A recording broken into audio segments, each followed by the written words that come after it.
Olá, terceiro ano, tudo bem com vocês?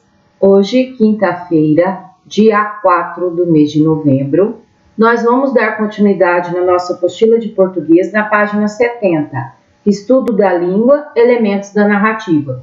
Você considera que uma narrativa pode ter apenas personagens? Ou somente o narrador? Se houver somente personagens, quem contará a história? E se houver somente narrador, o que ele contará? Sobre quem? E uma narrativa pode não ter enredo? Para produzir uma narrativa, é preciso combinar vários ingredientes, como se fosse uma receita culinária. E são narrador, personagens, lugar onde acontecem os fatos, entre outros. Nós já estudamos que toda narrativa é formada por vários elementos. O narrador é quem narra os acontecimentos e as ações. Ele pode participar dos fatos, sendo então um narrador em primeira pessoa. Se ele não participar dos fatos, será um narrador em terceira pessoa. Os personagens, quem são? São as pessoas, os animais, os objetos inventados pelo autor. O personagem central, ou também protagonista, é aquele em torno do qual a história gira. Os demais são os personagens secundários. Depois nós temos o espaço, é o lugar onde acontecem os fatos. O enredo é a sucessão dos fatos principais. E o conflito é o problema que tem de ser resolvido na história. E por fim, a resolução é o fim do conflito. Então, na fábula O Sapo e o Cordeiro, o narrador participa dos acontecimentos ou apenas conta o que vê? O narrador apenas conta o que vê. Na número 2, quem são os personagens principais dessa fábula? Dois personagens, né? O sapo e um cordeiro. Na página 71. Número 3. Onde essa história acontece? Acontece na beira de uma lagoa. Na 4. Qual é o conflito nessa fábula e como ele foi resolvido? O conflito é a insatisfação do cordeiro com sua própria vida. Ele está descontente, ele se sente triste, né?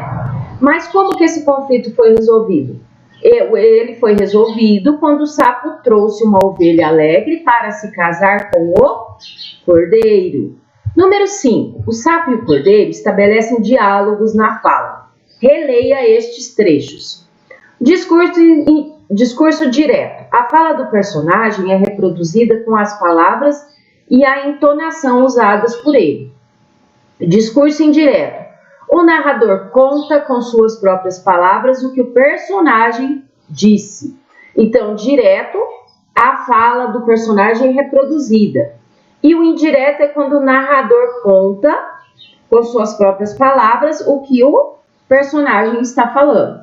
Então, um dia, o cordeiro disse ao sapo: Amigo sapo, estou muito feliz e quero convidar-te para uma festança.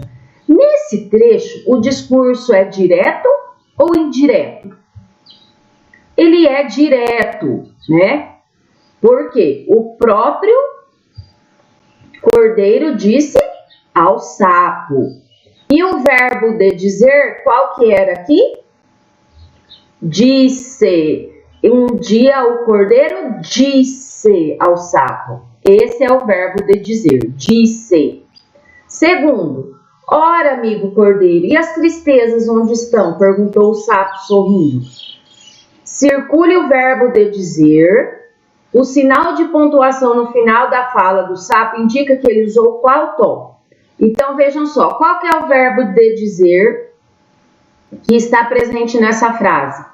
É o verbo perguntou. Muito bem. Então, vocês podem circular a palavra perguntou. O sinal de pontuação no final da fala indica que ele usou qual tom? Ele usou ponto de exclamação. Então, ele usou o tom de pergunta. Na página 72, nós temos sugestões de leitura. Fábulas de Esopo, de Ruth Rocha. Nessa obra você vai encontrar 20 fábulas, algumas já conhecidas, outras pouco divulgadas, mas todas recontadas pela autora a partir das narrativas originais. Trata-se de uma leitura bem agradável para quem gosta desse gênero de texto. Não deixe de ler e apreciar belas ilustrações. Depois nós temos Fábulas 1, a autora Mary França reuniu as mais belas fábulas de Esopo e La Fontaine e as recontou em 2 volumes, Fábulas 1 e Fábulas 2. Em ambos, há animais que falam e que não medem esforços para ter ou fazer o que querem. Mas essas histórias existem também para mostrar que para as pessoas que nem tudo na vida é feito de querer. Leia e descubra por quê.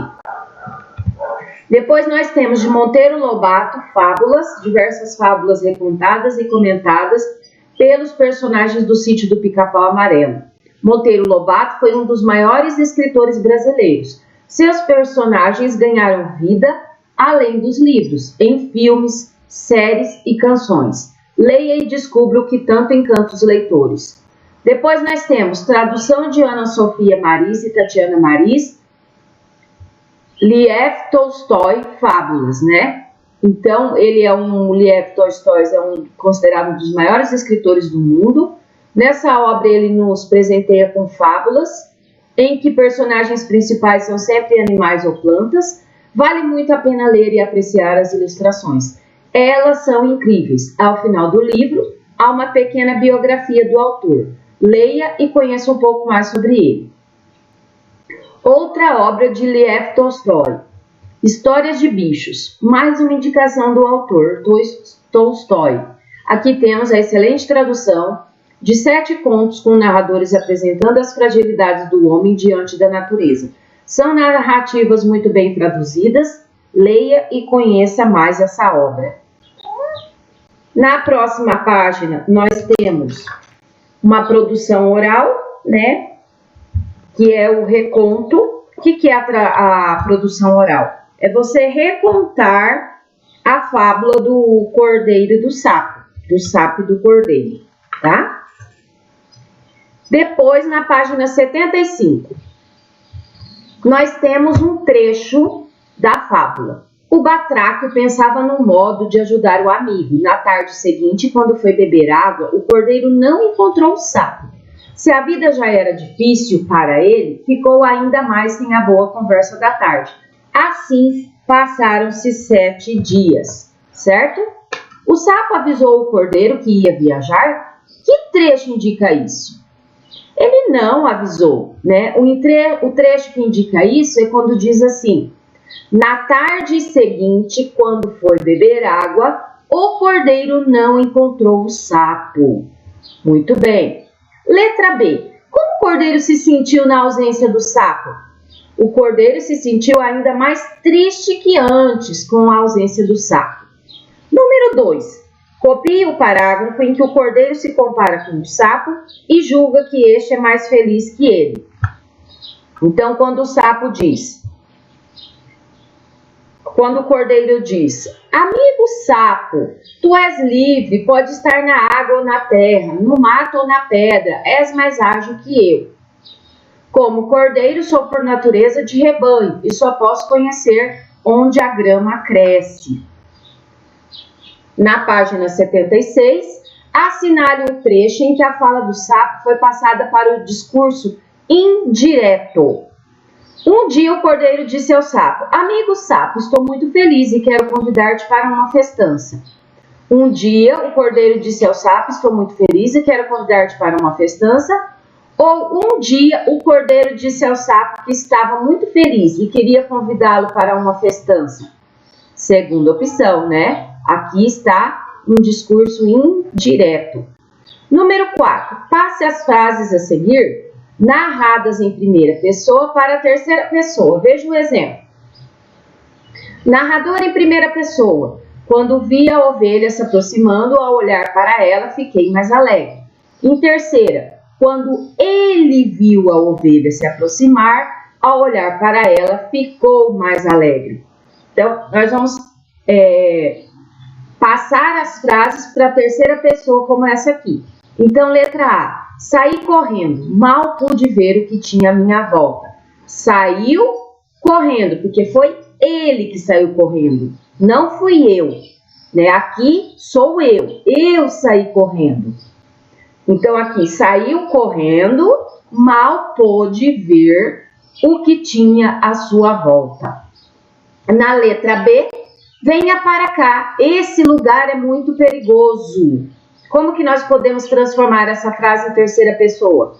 E disse, venha para cá, esse lugar é muito perigoso. E disse quer dizer que outra pessoa está dizendo. Letra C, sinto muita saudade de você. Volte logo, Cláudia.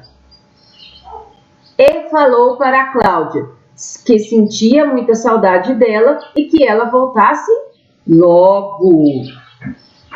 Na página 77, nós temos a letrinha D. Quando vi a bola vindo em minha direção, não tive dúvidas. Juntei forças e chutei direto para o gol. Então, como que nós transformamos em terceira pessoa? Quando viu, né? Ele viu, alguém viu.